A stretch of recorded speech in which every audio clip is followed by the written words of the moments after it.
we're joined now by Victor Mayomi, who is a retired director and pioneer staff at the Bureau of Public Service Reforms. Good to see you, and thanks for your time.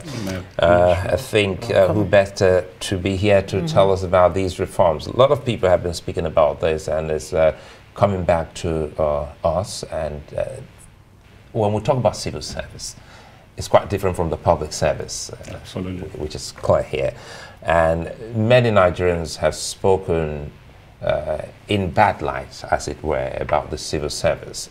How true are these very disturbing comments and statements from Nigerians irrespective of cadre? Well, I think my bosses and our mentors in the system have just spoken, and they have said it all. The truth is that we are just running a chaotic system, a lawless system, where rules and regulations are not obeyed. We have processes, everything in place to have institutions governed well. But the truth is that, like I said, I think we have lost it. In any case, and I'm happy that, because, you know, in time past, when we were in the borough and when we started reform, we were truthful to only tell Nigerians that it appeared we were missing it.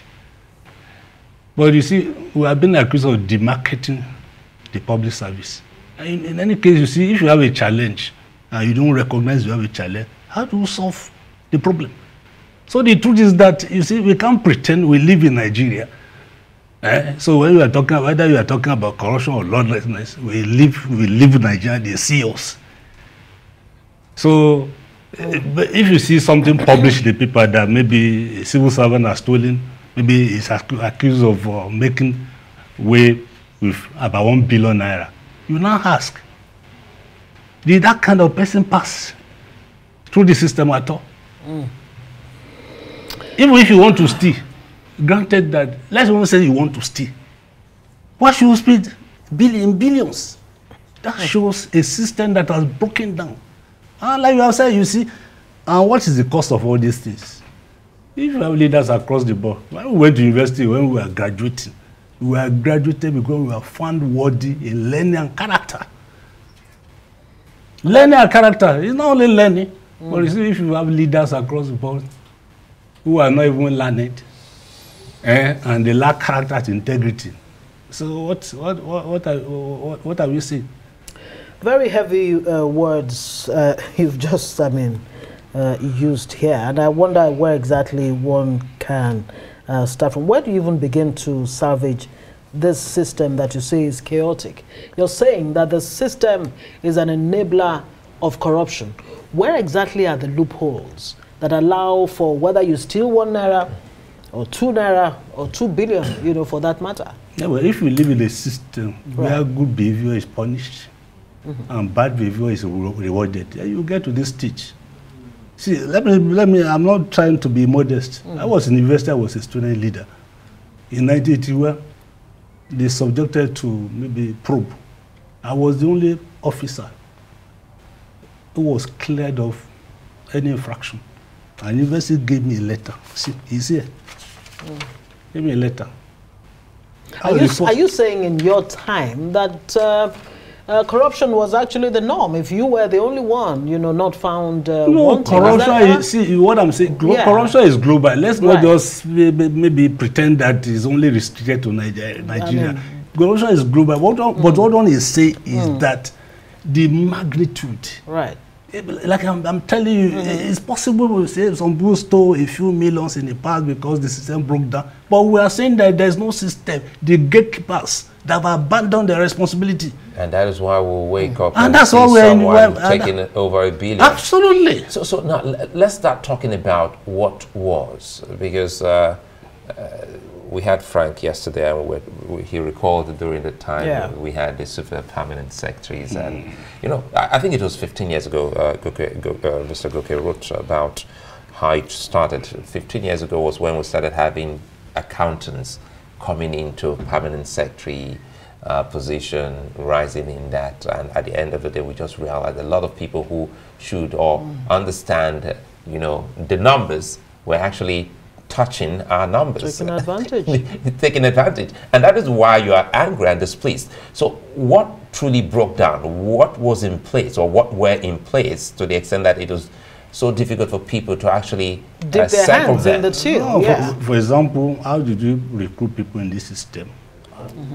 You brought wrong people, and then you accelerated their progression in the service.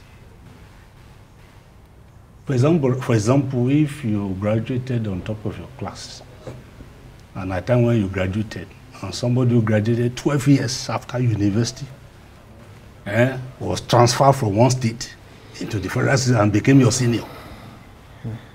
When you got to a situation that you practically have to buy your promotion.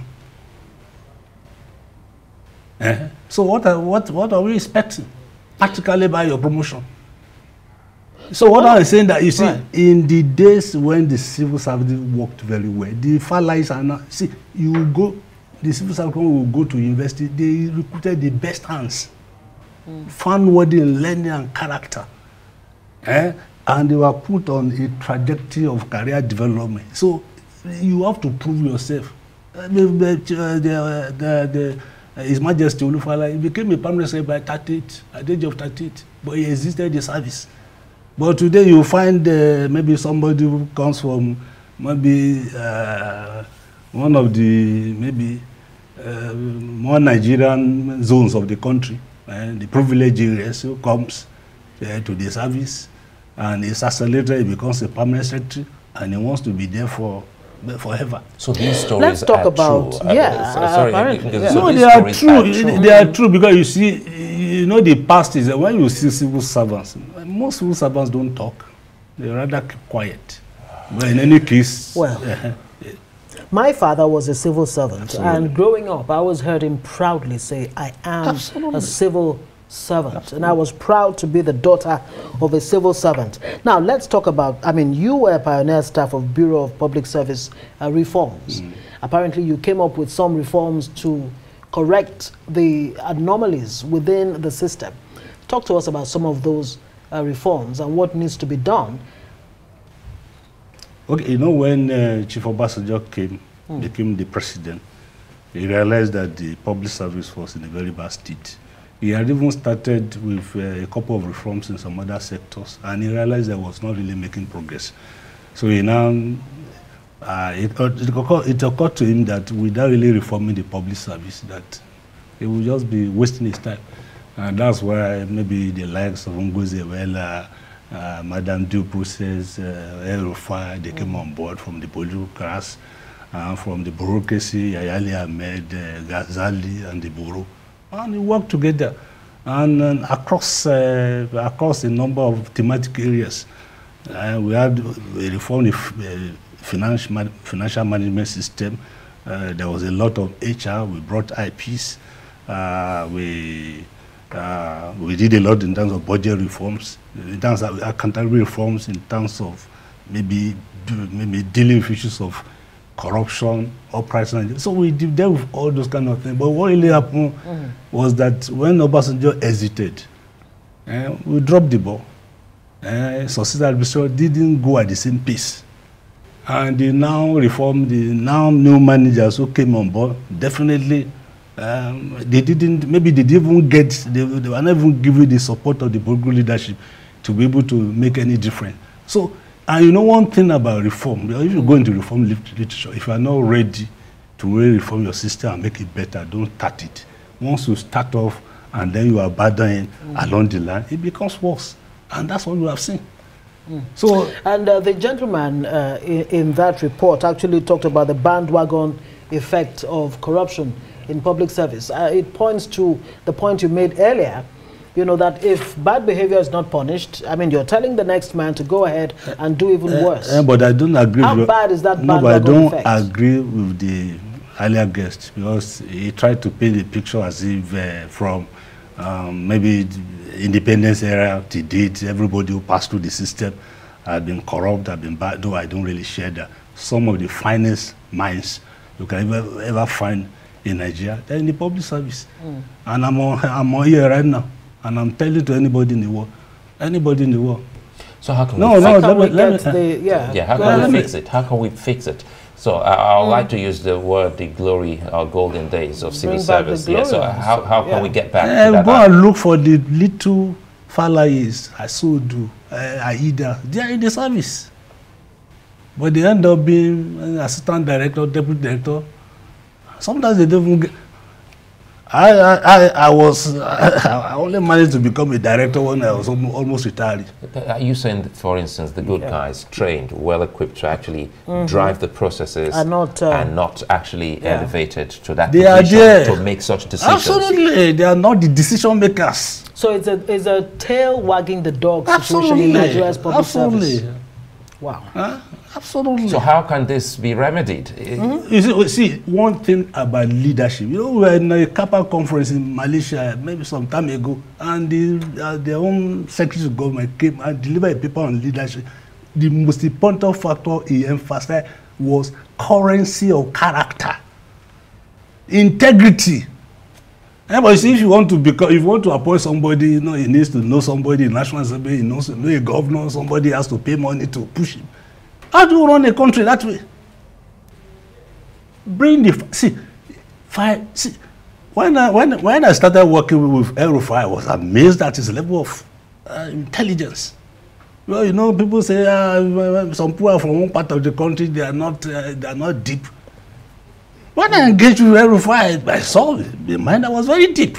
So you have brilliant people across the board.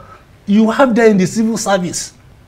But they are the people who are change. So why is it that we still, till this moment, choose the bad guys above the good guys? See, you have to start well. How do you appoint your head of service? How do you appoint your permanent secretary? Do you have to pay to become a director? What I'm saying is that if you want sanity in a system, if you want a system to work, then obey the rules. What about the exams you people write? What exams? But there are exams. For example, you see, I always say that, for example, we went to a conference in India where we are maybe talking all over the place about PAMSEB writing an exam, and they laughed at us. If you go to UK, do they write the exam? If you want to be an MD in a band, you write an exam. So very quickly, what can we do now to salvage Nigeria's public service? Do we go the way that was done years ago in the 70s, where so many people were sacked, from the public service in a way that gave a lot of people that sense of insecurity that many would actually say is connected with the corruption that you find in the public service because of the, uncertainty of tenure and things like that? You have to start. Where do you really begin from? You have to start with the leadership. We have a national strategy for public policy in place. All the documents are there. Are you getting them? There are clear pathway, provided pathway to address the challenges in the service. But you need leadership.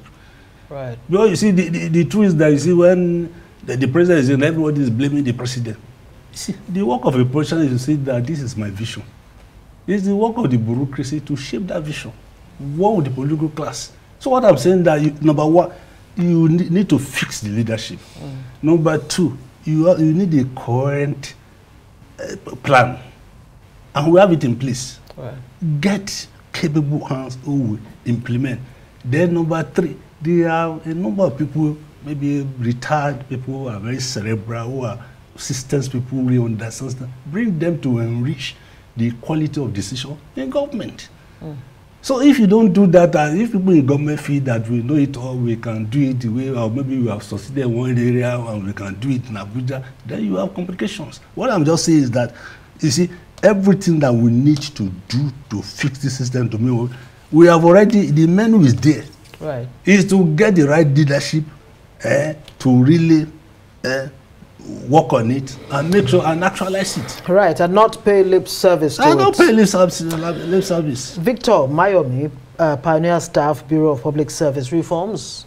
it's a good place to say thank you so much for your insights, and hopefully the leaders will be listening to people like yourself. I'm happy you're looking at the time. Yeah. How time flies when you're having this national conversation. Absolutely. Thank you so much, sir.